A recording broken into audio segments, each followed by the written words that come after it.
لحد وقتنا هذا اخر المستجدات في القضيه لم يتم اصدار او تقرير الصفه التشريعيه، تقرير الطب الشرعي. هيتم استدعاء الشهود اللي حارس العقار والجيران، وطبعا كابتن مصطفى، حد اسمه كابتن مصطفى، والناس اللي شال الدكتور ولاء من الارض ودته المستشفى، اللي كانوا شاهدين وقت الواقعه كلها، اللي مفيش اي فيديو موثق حاجه زي كده ولا كاميرات ولا اي حاجه شفناها ولا اي صور من موقع الحادث.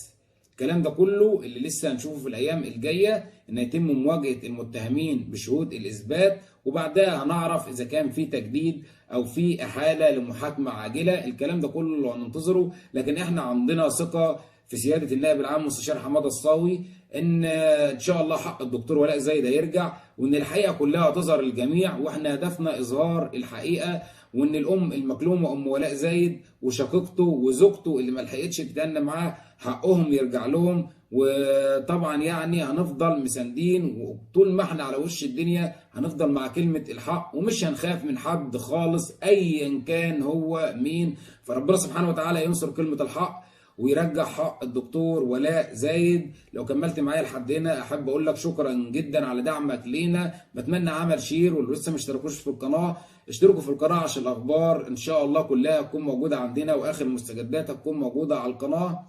استودعكم الله الذي لا تضيع ودائعه، والسلام عليكم ورحمه الله وبركاته.